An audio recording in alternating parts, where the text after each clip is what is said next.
The program out at Area S4 consisted of 3 projects: Project Galileo, Project Sidekick, and Project Looking Glass. Project Galileo dealt with gravity propulsion and was the source of all the information you've learned in this first section. Project Sidekick dealt with a beam weapon that had a neutron source and was focused by a gravity lens. Project Looking Glass dealt with the physics of seeing back in time. Now, I was not personally involved with the hardware of Project Sidekick or Looking Glass. When I went to work, I was flown from McCarran Airport in Las Vegas to Area 51, which is a highly secure government base on the Nevada test site. Area 51 is located about 125 miles north of Las Vegas, near the Groom Mountains and the Groom Dry Lake bed. From Area 51, I was bused to an even more highly secure facility located about 15 miles south of Area 51 called S4. S4 is situated at the base of the Papoose Mountains by the Papoose Dry Lake bed. The S4 installation is built into the mountain, and the 9 hangar doors are angled at about 60 degrees. These doors are covered with a sand-textured coating to blend in with the side of the mountain and the desert floor. As you can see in this representation, my ID badge had a white background with 1 light blue and 1 dark blue diagonal stripe in the upper left-hand corner. At the bottom of the badge, there were letters and numbers designating various areas, including S4. On my badge, there was a star punch through S4. The back of the ID badge was dark blue with a vertical mag stripe running down one side. 2 famous alien incidents known as the Battle of L.A. and Roswell led to the U.S. government creating a special and classified organization to investigate and control information about aliens. The alleged clandestine 12-member group is known simply as the Majestic 12. Washington, D.C., 1947. Top-secret UFO investigation agency, the Majestic 12 has been created to combat an increasing alien threat. But who are these men?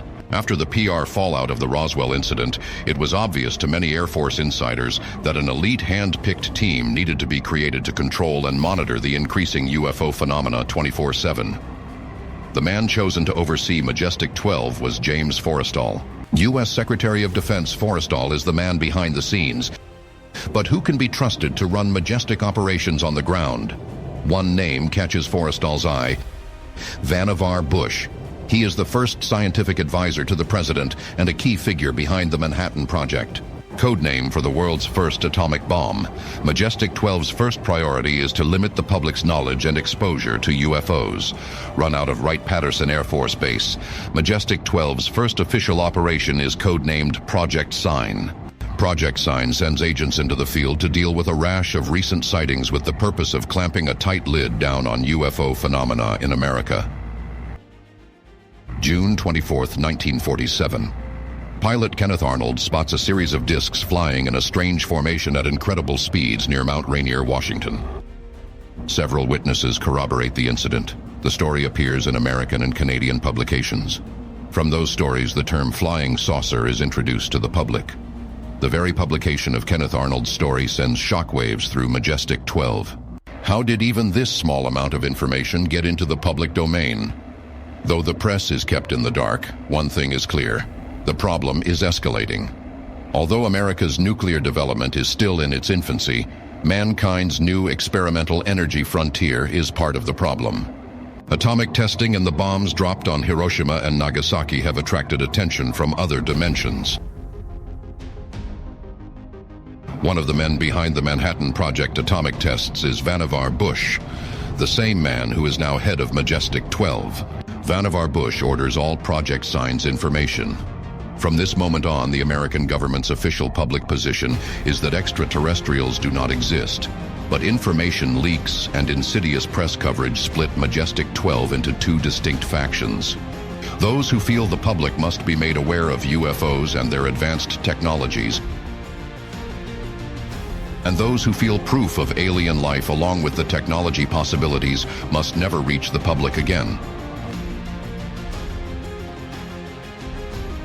Fellow Guardians, we've decided to upload our videos to YouTube going forward, due to Rumble no longer being the free speech platform it set out to be. Our videos on Rumble consistently get shadow banned.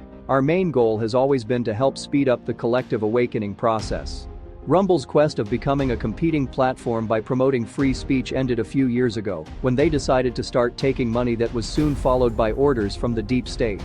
We are fully aware that YouTube's parent company was started, and still to this day, controlled by the CIA.